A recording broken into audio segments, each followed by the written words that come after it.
Boa tarde. Estamos iniciando o estudo de Joana de Ângeles da série psicológica. Hoje analisando o último item do capítulo 3 do livro, que se intitula Amar para ser feliz. Vamos fazer aqui uma breve introdução, comentando um texto do Espírito Emmanuel, para iniciar o nosso estudo. É uma passagem da carta de Paulo aos Romanos, capítulo 8, versículo 13. Para quem vive segundo a carne, isto é, de conformidade com os impulsos inferiores, a estação de luta terrestre não é mais do que uma série de acontecimentos vazios. Então vamos aqui fazer algumas reflexões para o nosso estudo. Para quem vive segundo a carne significa para aquele que percebe a vida como sendo a experiência do corpo que nasce no berço e cujo final da vida é o túmulo. Aquele que tem essa percepção, ele vive segundo a carne. Isso tem uma consequência: conformidade com os impulsos inferiores. A vida torna-se uma busca permanente da satisfação de instintos, de possibilidades materiais, profundamente arraigadas ao egoísmo e ao orgulho.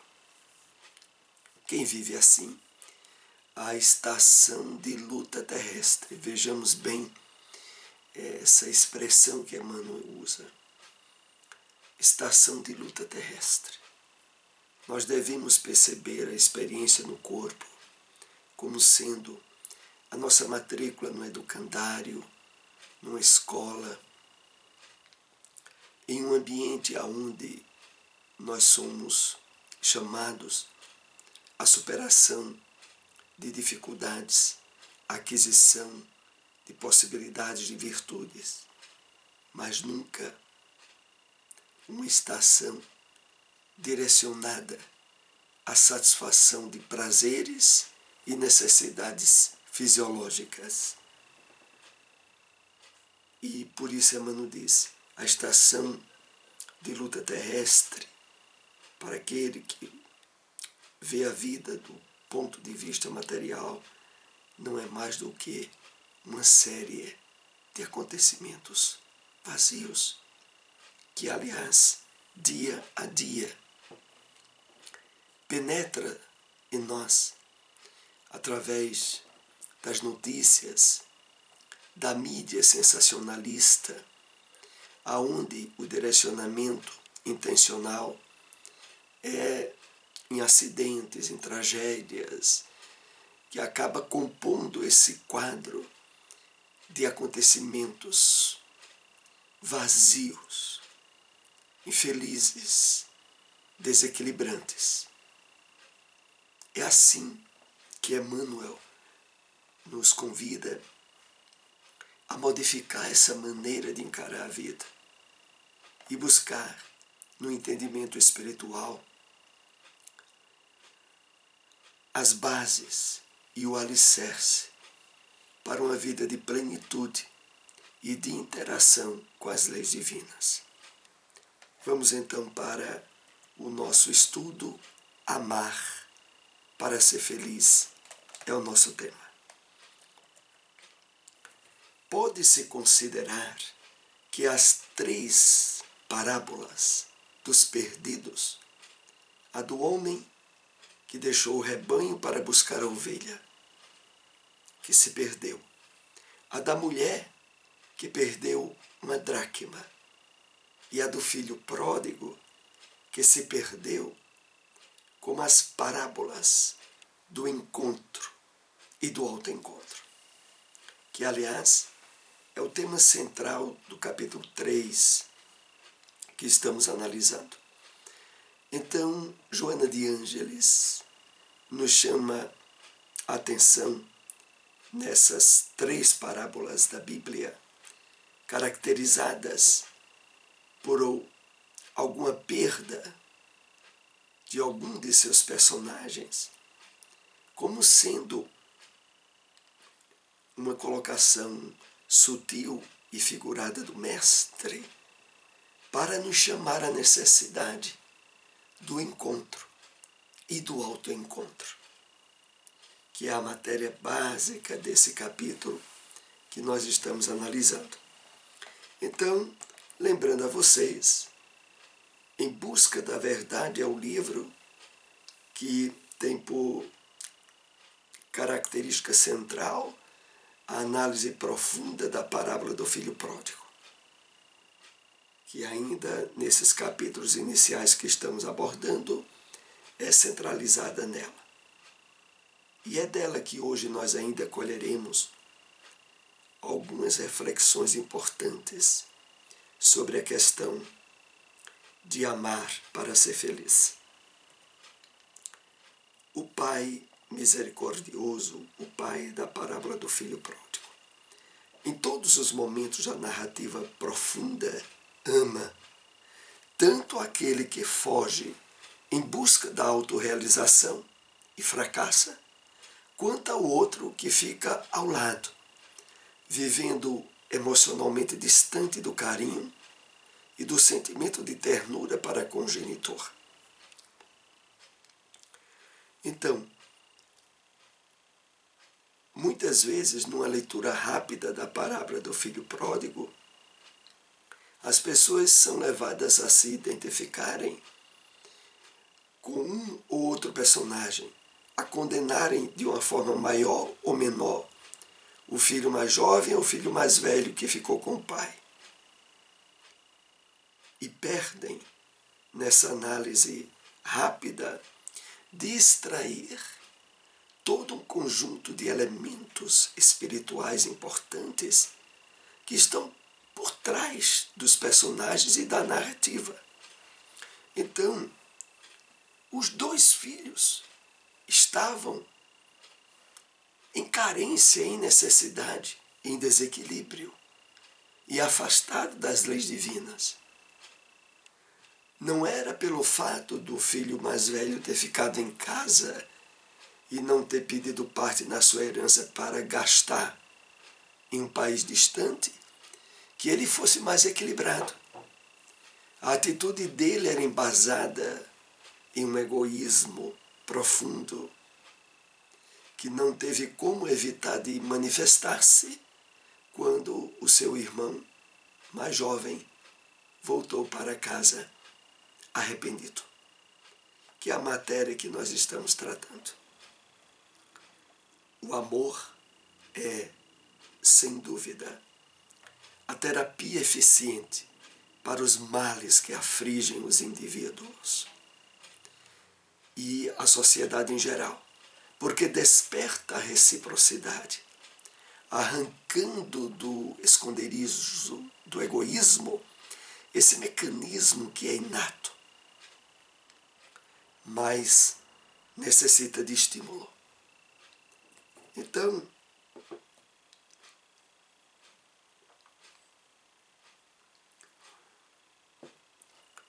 Joana coloca aqui logo nas primeiras frases um dado de valor significativo. O amor é, sem dúvida, a terapia eficiente para os males que afligem os indivíduos, a sociedade em geral.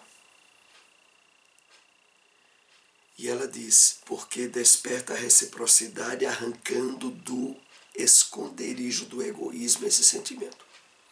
Aqui entendemos o enfoque que é dado ao amor, em termos de plenitude e abrangência, distante de um amor possessivo ou egoísta, que na verdade não deveria ou não deve nem ter a expressão de amor. Mas, perante o uso pejorativo que essa palavra teve em diversas colocações literárias em todo o mundo, é necessário se fazer distinções. Então aqui é o sentimento sublime, é o amor-devoção, que pode estar entre cônjuges entre pais e filhos, entre irmãos, mas que tem por base, como aqui ela cita, a estrutura de perenidade e de reciprocidade. Prossigamos. Não se encontra felicidade fora do amor, que é o elan sublime, é o estímulo sublime de ligação entre todas as forças vivas da natureza. É o alimento das almas, fortalecimento da psique, é vida e força espiritual. Então, não é possível a plenitude da felicidade fora do alicerce profundo do amor, que, aliás, é a base das leis divinas. E mais adiante aqui, Joana diz, é o alimento das almas, fortalecimento da psique e vida e força espiritual.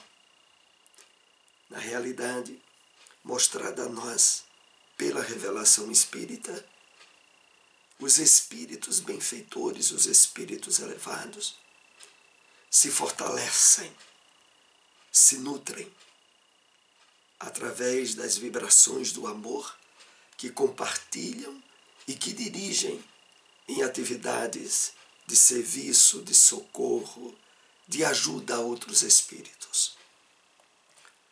Enquanto não vigir, enquanto não atuar o amor natural, o ser humano rumará perdido num país longínquo, gastando haveres que transitam de mãos e sempre deixam solitário aquele que deseja a multidão de presenças exteriores, igualmente vazias de companheirismo.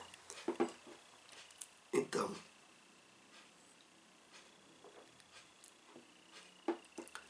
enquanto não trabalharmos de forma intensa e ampla esse amor em nós, nós estaremos sempre em fugas e em buscas, em países longínquos, em lugares, em circunstâncias, como se fossem fomentadoras de felicidade. Mas, na verdade, estaremos profundamente sós, como aconteceu com o filho mais jovem da parábola do filho pródigo.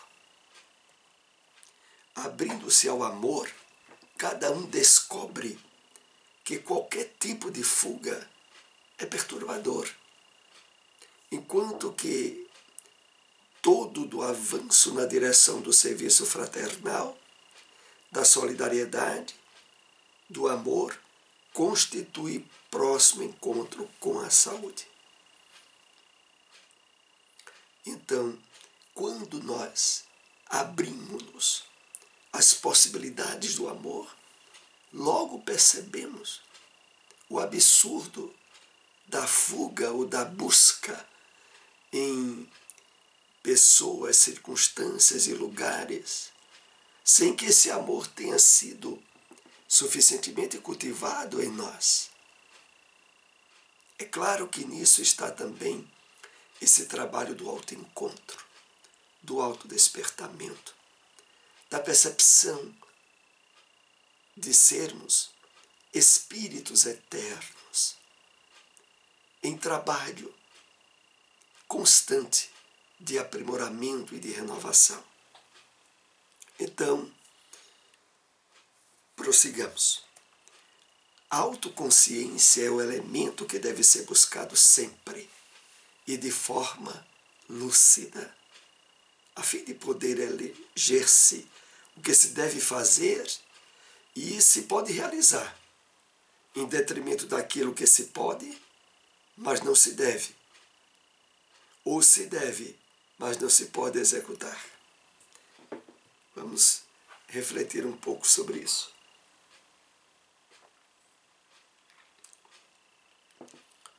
Essa questão de fazer o que deve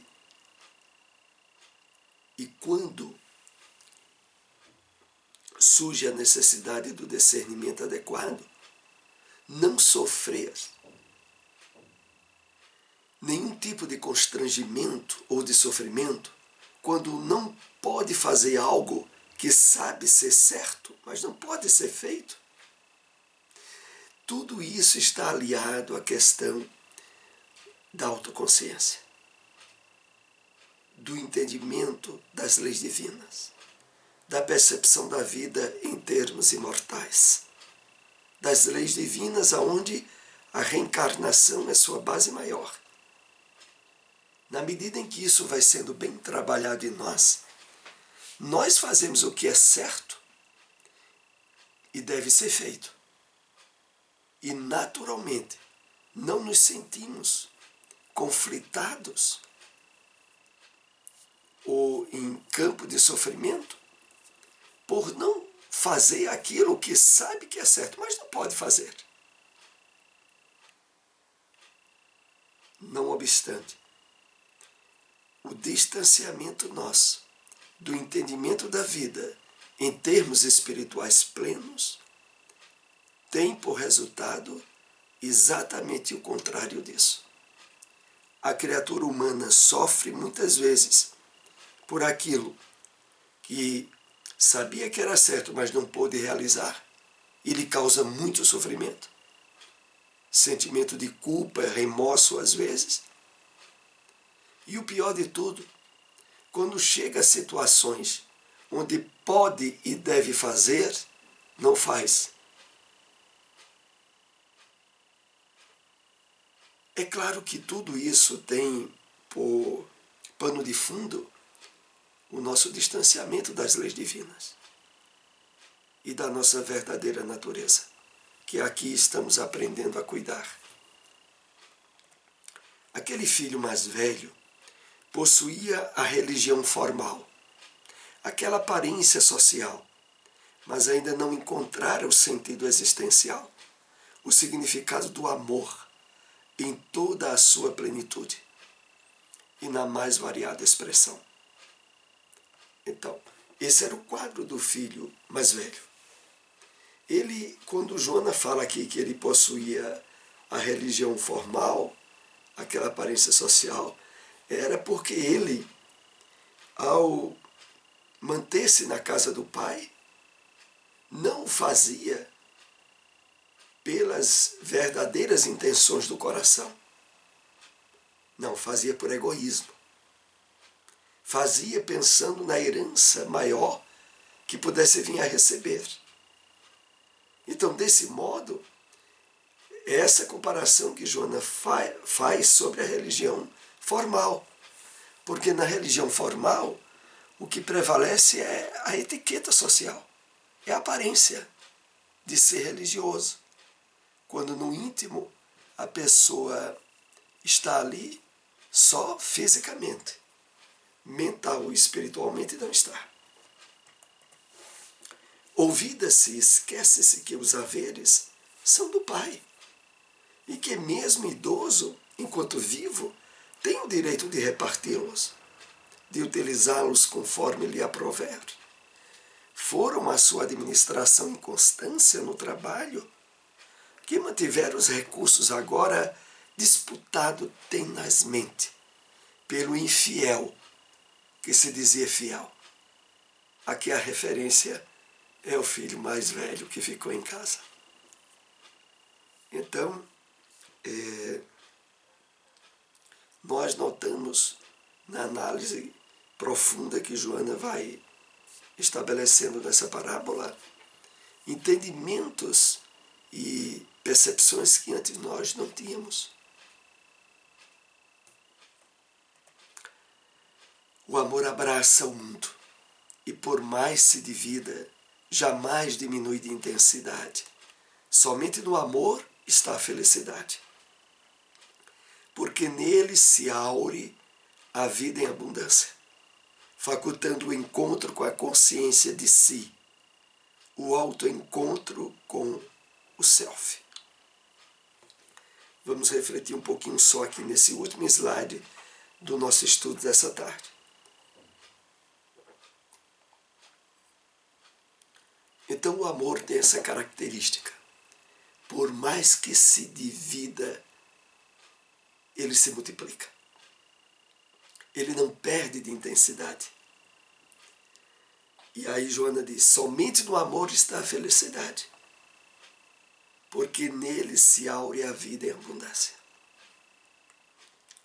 De fato, só na medida em que nós vamos trabalhando a consciência profunda, despertando o eu profundo, estabelecendo de forma harmoniosa as conexões do nosso comportamento com as leis divinas, é que nos possibilitamos a usufruir a plenitude e a intensa felicidade que é decorrente desse trabalho de autoencontro, de autodescobrimento que somos chamados a trilhar.